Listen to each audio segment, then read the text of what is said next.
Doctor ইউনূসের meticulous design বৃহত্তর সমঝোতায় Jamaat Islami part ছিল, অংশ ছিল, জামাত জানত। হ্যাঁ, ইটস ট্রু। দর্শক, একটু অবাক করা, কিন্তু নেপথ্যের ঘটনা কিন্তু ফাঁস হয়ে যাচ্ছে।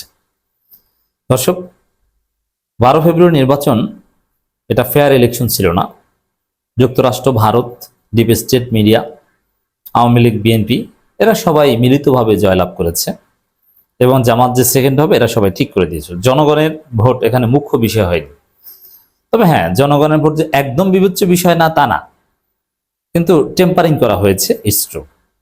এবং আরো নানান বিষয়ে, ফরেন পলিসি কি হবে, কারা কি মন্ত্রী হবে, এই যে টেম্পারিং করে বা ইঞ্জিনিয়ারিং করে বিএনপি ক্ষমতা এনে দিয়েছি, তা যারা এনে দিয়েছে তাদের কি মূল্যায়ন করা হবে, এগুলো সব ঠিকঠাক করা। এটা যুক্তরাষ্ট্র কিভাবে দেখবে, ভারত কিভাবে দেখবে, কোন বিষয় কি হবে, এগুলো সব মেটিকুলাস ডিজাইন একটা সমঝোতা হয়েছিল, যেটার অনেক ভালো দিক আছে। এই সমঝোতা was very positive in some extent. যেমন একটা সোশ্যাল কন্ট্রাক্টের কথা আমি বলি প্রায়, যে না, বিএনপি জামাত তারা একটা সমঝোতা চুক্তির মধ্যে থাকবে, আগের মতো সরকারি দল বিরোধী দল শত্রুতা যাবে না, যদিও এই সমঝোতা চুক্তি টিকবে না, এটা আমার ভবিষ্যৎবাণী, কিন্তু আছে। তো এক কথায় জামাত জেনেও অনেকটা মেনে নিতে বাধ্য হয়েছে যে তাদেরকে ক্ষমতায় আসতে দিবে না। কারণ জামাতকে যে ক্ষমতায় আসতে দেওয়া হয়নি জোর করে, এটা তো আপনারা রিজওয়ান হাসান, সাবেক উপদেষ্টা, যিনি হাদি হত্যার সাথে জড়িত বলে অনেকে ধারণা করছে, তার বক্তব্যে ফাঁস হয়ে গেছে। সৈয়দা রিজওয়ান হাসান স্পষ্ট বলেছেন যে আমরা এই যে বিরোধী দল আজকে দেখছেন, এই শক্তিকে আমরা মেইন স্ট্রিম হতে দেইনি, আমরা ঠেকিয়েছি। এর মানে জামাতকে ক্ষমতায় আসা ঠেকিয়েছে, এবং জামাত সেটা জানতো তাদের ক্ষমতা আসতে দিবে না। জামাত যে জানতো, জামাত যে অসহায়ের মতো মেনে নিয়েছে, তার প্রমাণ দিয়ে। হ্যাঁ, দেখেন, এখানে আরেকটা বিষয় বুঝতে হবে যে একদম 100% কি সমঝোতা না, মৌলিক সমঝোতা, বাকিটা অনিশ্চয়তা। সাপোজ নির্বাচনের বিষয়টা এরকম যে বিএনপি কে ক্ষমতায় আনতে যতটুকু করা লাগবে অতটুকু ইঞ্জিনিয়ারিং করা হবে, আর হয়তো বা 10% ইঞ্জিনিয়ারিং করা লাগবে বা 30%, আর বাকি 70% এটা উন্মুক্ত, ওখানে তোমরা যে যা পারো নিয়ে নাও, মানে ওইটা ফেয়ার হোক। এই জন্য ইঞ্জিনিয়ারিং করা মানে 100% ইঞ্জিনিয়ারিং। একটা পার্সেন্ট যারা ইঞ্জিনিয়ার তারা কিন্তু অত্যন্ত সূক্ষ্ম। আপনারা যারা বিল্ডিং করেছেন, আমি বিল্ডিং করেছি, বাড়ি করেছি, আমি জানি যে ইঞ্জিনিয়ার কিভাবে কি ডিজাইন করে, যে কোন জায়গা থেকে পাইপ যাবে, কোন জায়গা থেকে আলো ঢুকবে, কোন জায়গা থেকে বাতাস ঢুকবে, কোন জায়গা লাইট, কোন জায়গা ফ্যান। আপনার খাট, যেমন বর্তমান আধুনিক যুগে রুমের মাঝখানে খাট রাখে, কিন্তু বাংলাদেশের অধিকাংশ চিন্তা ভাবনা হচ্ছে একটা পাশে খাট রাখতে হবে। তখন ফ্যানের লাইন উপরে কোন জায়গা দিতে হবে, ফ্যানের লাইন একটা হবে না দুইটা হবে, কত কিছু আছে না। ইঞ্জিনিয়াররা জানেন যে কোন জায়গা থেকে লাইন করতে হবে, অতি সূক্ষ্ম ইঞ্জিনিয়ারিং জিনিসটা, অতি সূক্ষ্ম। তো কত পার্সেন্ট ইঞ্জিনিয়ারিং করতে হবে, আর কত পার্সেন্ট ফেয়ার রেখে দিতে হবে, আর কত পার্সেন্ট তোমরা যেভাবে লুটপাট করে না এত রেখে, এগুলো সব ডিজাইন।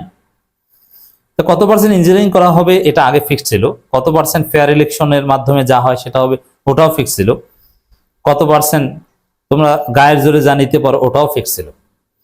তো জামাত কি হবে, কত পাবে কি, এটা নিয়ে অনিশ্চয়তা ছিল, কারণ কমপক্ষে 70% তো ফেয়ার হিসাবে রেখে দেওয়া হয়েছিল।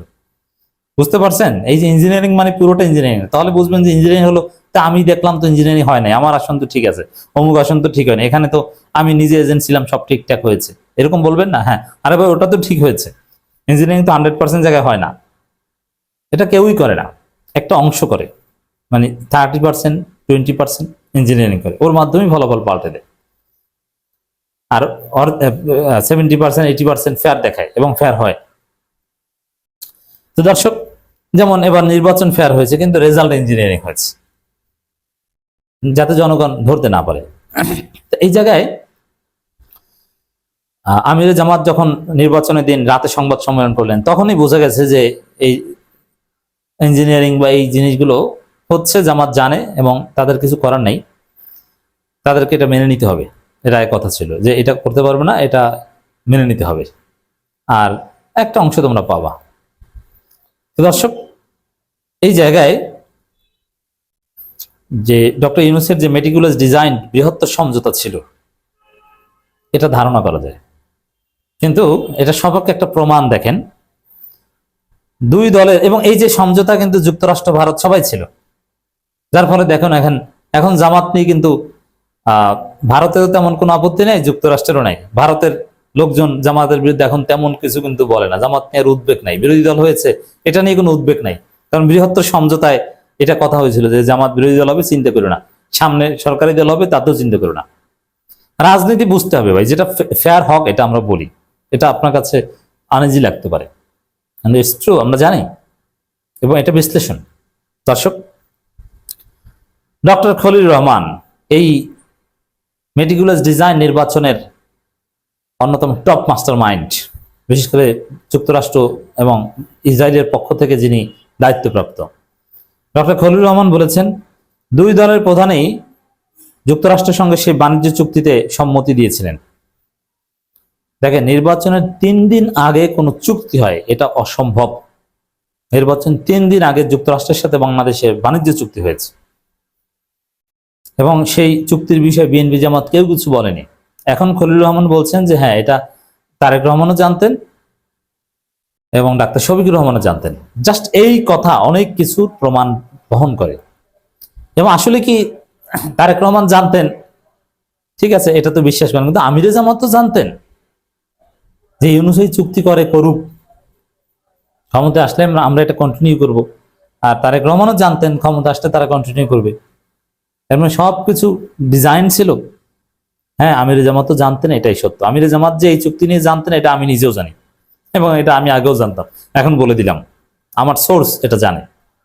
ওকে, তাহলে এখান থেকে একটা বিষয় স্পষ্ট হয়ে গেল যে ডক্টর ইউনূসের যে গ্রেটার মেটিকুলাস ডিজাইন, জামাত তার পার্ট ছিল, বুঝতে পারছেন। তবে এই যে ডিজাইন বা এই যে সমঝোতা, এটা জাতির বৃহত্তর স্বার্থে।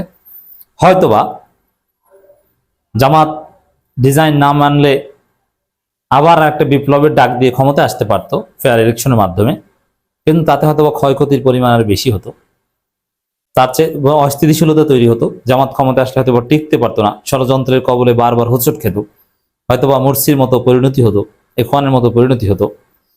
এই জন্য ক্ষমতায় না এসে বিরোধী দলে যাওয়াটা জামাত সেফ মনে করেছে, যার ফলে এই সমঝোতা মেনে নিয়েছে। That could be. বাট দুইটা বিষয়, একটা বিষয় হচ্ছে জামাত ক্ষমতা যাওয়ার মতো জনপ্রিয়তা ছিল প্রায়, কিন্তু মেটিকুলাস ডিজাইন নির্বাচনের মাধ্যমে জামাতকে সেকেন্ড বানিয়ে দেওয়া হয়েছে। আর জামাতের সাথে কিছু প্রতারণা করা, যে সেকেন্ড বানানো হবে এটা আগেই জামাত জানতো, তবে এত বেশি ভোট তাদেরকে কম দেওয়া হবে, অথবা এত কম সিট দেওয়া হবে, মাত্র 68টা, এটা হয়তো বা জানতো না। আর এটার বিষয়ে সমঝোতা হয়নি। এটা ওই যে 70% ফেয়ার রেখে দেওয়া হয়েছে, ওইখানে আরো বেশি হয়তো কথা ছিল যে 30% ইঞ্জিনিয়ারিং করবো, সেখানে হয়তো 40% করেছে, এরকম কিছু বিষয় আছে। কিন্তু ওভারঅল এই বৃহত্তর সমঝোতায় জামাত ছিল, যার একটা দলিল হিসেবে আপনারা এটা নিতে পারেন যে যুক্তরাষ্ট্রের সাথে ইউনূস সরকারের নির্বাচনের আগে 3 দিন আগের যে বাণিজ্য চুক্তি, সেটা আমিরে জামাত তো জানতেন। এর মানে বৃহত্তর সমঝোতার পার্ট ছিলেন আমিরে জামাত এবং জামাত ইসলামী।